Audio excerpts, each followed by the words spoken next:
जय हिंद साथियों। क्लास 10 के जितने भी विद्यार्थी हैं उनके लिए क्लास बहुत ज़्यादा महत्वपूर्ण होने वाला है, क्योंकि साथियों आप सभी का फरवरी में एग्ज़ाम फाइनल होने वाला है। जैसे कि 21 फरवरी के दिन आप लोग का विज्ञान का एग्ज़ाम होने वाला है, ठीक है साथियों।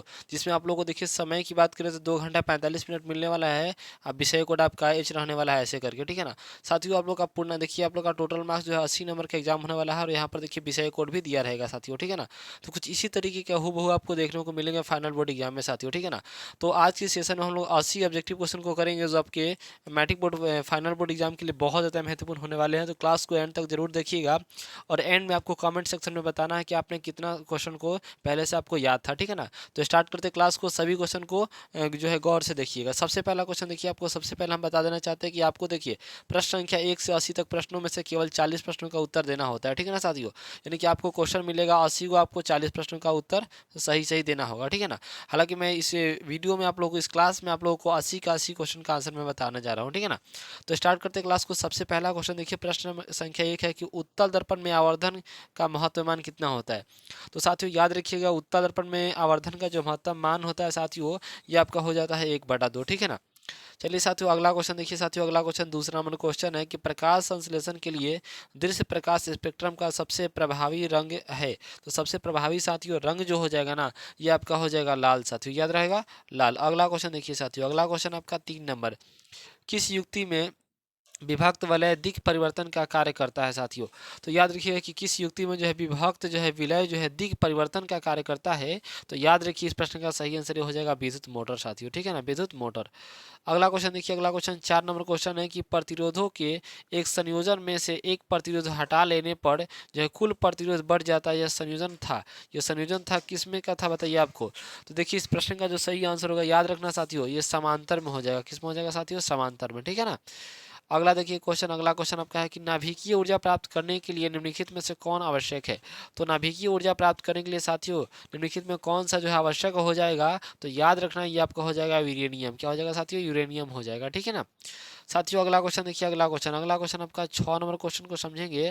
प्रश्न संख्या 6 है कि निम्नलिखित में से किस लेंस को अपसारी लेंस भी कहते हैं साथियों। ये बड़ा ही महत्वपूर्ण प्रश्न है कि किस लेंस को अपसारी लेंस कहते हैं, ठीक है साथियों, अपसारी लेंस। तो याद रखना कि अवतल लेंस को साथियों अपसारी लेंस कहा जाता है। ऑप्शन नंबर ए बिल्कुल सही आंसर साथियों हो जाएगा। क्वेश्चन नंबर अगला की बात करें, क्वेश्चन नंबर 7 की प्रश्न है कि एक प्रिज्म कितने सतहों से घिरा होता है साथियों। तो याद रखना कि एक प्रिज्म जो है साथियों, वो आपका कितने सतहों से घिरा रहता है। तो वो घिरा रहता है साथियों 5 सतहों से घिरा रहता है, ठीक है ना। अगला क्वेश्चन है कि जूल प्रति कूलम जो है बराबर है किसके बराबर होता है। तो याद रखना कि जूल प्रति कूलम जो साथियों, जूल प्रति जो है कूलम साथियों, वो किसके बराबर होते हैं, ये होते हैं वोल्ट के बराबर, ठीक है ना, याद रहेगा। चलिए देखिए जितने भी आप क्वेश्चन देख रहे हैं ना, सभी के सभी क्वेश्चन को आपको याद करके जाना होगा फाइनल बोर्ड एग्जाम में, क्योंकि 21 तारीख के एग्जाम में जो विज्ञान के एग्जाम के दिन कुछ इस तरीके के प्रश्न आपके जो है फाइनल एग्जाम में मिलने वाले हैं। प्रश्न है कि चुंबकीय फ्लक्स का जो एसआई मात्रक साथियों क्या होता है। तो याद रखना कि चुंबकीय फ्लक्स का जो एसआई मात्रक होता है साथियों, वो वेबर होता है, ठीक है ना। आगे बढ़ते अगला क्वेश्चन देखिए, अगला क्वेश्चन कि जो दहन कर उष्मा उत्पन्न करते हैं उन्हें क्या कहा जाता है साथियों। तो याद रखना कि जो दहन कर उष्मा उत्पन्न करते हैं साथियों, उन्हें हम लोग ईंधन कहते हैं साथियों, याद रहेगा, ईंधन कहते हैं, ठीक है।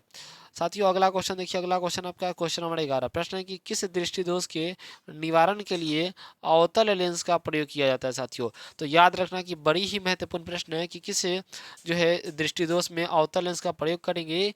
तो देखिए अवतल कह रहा है ना, तो अवतल में हमेशा याद रखना कि आपका निकट दृष्टि दोष हो जाएगा साथियों। यही अगर दूर की बात कर दे तो उत्तल लेंस होता है दूर में, ठीक है ना। चलो साथियों अगला क्वेश्चन देखो, अगला क्वेश्चन है कि दूरदृष्टि वाले मनुष्य के बारे में, मनुष्य के चश्मे में होता है। अभी तो प्रश्न आ ही गया, चलिए कि दूरदृष्टि जो है व्यक्ति वाले मनुष्य के चश्मे में जो है कौन सा लेंस रहता है। तो याद रखना साथियों, उत्तल लेंस रहेगा। कौन सा लेंस रहेगा, तो उत्तल लेंस, ठीक है। अगला क्वेश्चन देखिए, प्रश्न आपका कि लघुपतन के समय परिपथ में विद्युत धारा का मान जो होता है साथियों, वो क्या हो जाता है। तो याद रखना कि लघुपतन के समय जो है विद्युत धारा का जो मान साथियों होता है, याद रखिएगा, ये आपका हो जाएगा बहुत अधिक बढ़ जाता है साथियों। बड़ा ही महत्वपूर्ण प्रश्न था ये क्वेश्चन। क्वेश्चन देखिए 14 नंबर क्वेश्चन है कि कैगा नाभिकीय विद्युत संयंत्र किस राज्य में स्थित है साथियों। बताइए कि कैगा नाभिकीय विद्युत संयंत्र किस राज्य में स्थित है साथियों। तो याद रखना ये साथियों राजस्थान में। कहाँ पर, राजस्थान में। अगला क्वेश्चन है कि हजामत बनाने के लिए प्रयोग किया जाता है साथियों। तो हजामत बनाने के लिए कौन सा दर्पण का प्रयोग करेंगे। तो याद रखना अवतल दर्पण का प्रयोग करते हैं साथियों, अवतल दर्पण का, ठीक है। क्वेश्चन देखिए कि निकट दृष्टि दोष में किस लेंस का प्रयोग होता है, बताइए।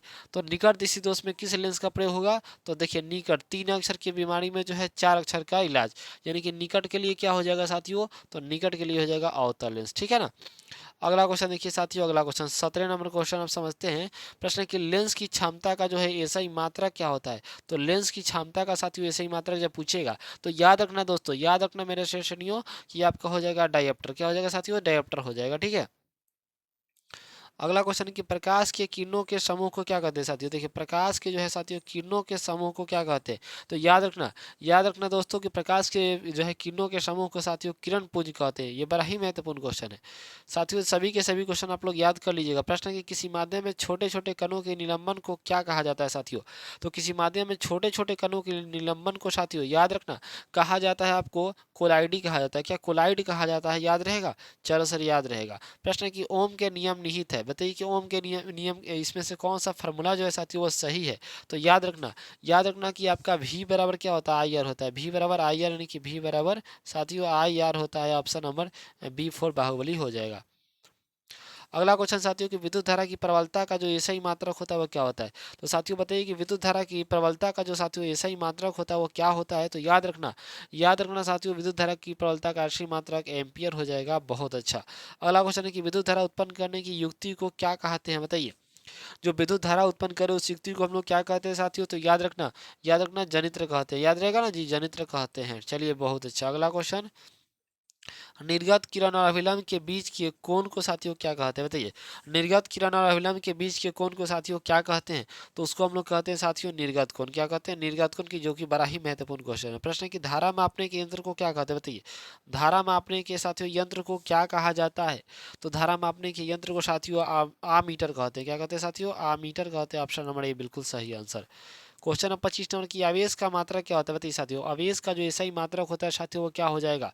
तो आवेश का मात्रक साथियों कूलम हो जाएगा, याद रहेगा, कूलम हो जाएगा। अगला क्वेश्चन है कि नवीकरणीय ऊर्जा का स्रोत इसमें से कौन सा हो जाएगा। तो नवीकरणीय ऊर्जा के स्रोत की जब बात आएगी साथियों याद रखना नवीकरणीय ऊर्जा के स्रोत आपका हो जाएगा सौर ऊर्जा, ठीक है ना। चलिए अगला क्वेश्चन देखिए। प्रश्न है कि विद्युत बल्ब के फिलामेंट में किस तत्व का उपयोग होता है साथियों, बताइए। जो विद्युत बल्ब होते हैं उसके फिलामेंट में किस तत्व का उपयोग किया जाता है, तो बताइए। इस प्रश्न का सही आंसर ये जिनके मान है उनका सही है, उनका टंगस्टन हो जाएगा साथियों। अगला क्वेश्चन है कि निम्नलिखित योग में कौन दुर्लभ अम्ल है, बताइए। दुर्बल अम्ल कौन सा हो जाएगा इसमें से, तो आपको बताना। देखिए इस प्रश्न का सही आंसर बी हो जाएगा CH3COOH। ऑप्शन नंबर बी बिल्कुल सही आंसर साथियों हो जाएगा। अगला क्वेश्चन है कि निम्नलिखित में कौन उपधातु है साथियों, बताइए। निम्नलिखित में कौन जो है उपधातु है, तो याद रखना उपधातु इसमें से हो जाएगा एस, ठीक है ना। चलिए अगला क्वेश्चन देखिए। अगला क्वेश्चन साथियों 30 नंबर क्वेश्चन है कि निम्नलिखित में से किस धातु का विस्थापन उसके लवण के विलयन से लोहा द्वारा होता है, बताइए। तो इस प्रश्न का सही आंसर होगा याद रखना, यानी कि होता है तांबा द्वारा। किसके द्वारा, तांबा के द्वारा होता है साथियों। अगला क्वेश्चन आपका सुनिए। क्वेश्चन नंबर आपका कि खड़िया का रासायनिक सूत्र क्या होता है। खड़िया का रासायनिक सूत्र जो है साथियों वो क्या होता है। तो याद रखना खड़िया का रासायनिक सूत्र जो CaCO3 होता है। ऑप्शन नंबर सी बिल्कुल सही आंसर हो जाएगा। क्वेश्चन देखिए अगला कि वेल्डिंग में किस गैस का उपयोग होता है, बताइए। वेल्डिंग में जो है साथियों किस गैस का उपयोग होता है। तो याद रखना वेल्डिंग में साथियों याद रखना एथाइन का होता है। किसका होता है, एथाइन का, याद रहेगा ना सर। चलिए सर याद रहेगा। अगला क्वेश्चन है कि अवक्षेपण है। क्वेश्चन देखिए कि प्रश्न है कि अवक्षेपण क्रिया से किस प्रकार का लवण प्राप्त होता है। तो याद रखना दोस्तों अवक्षेपण क्रिया से जो है अविलय अम्ल प्राप्त होते हैं। ऑप्शन बी हो जाएगा साथियों। अगला क्वेश्चन है कि बेकिंग सोडा का रासायनिक नाम क्या, बताइए।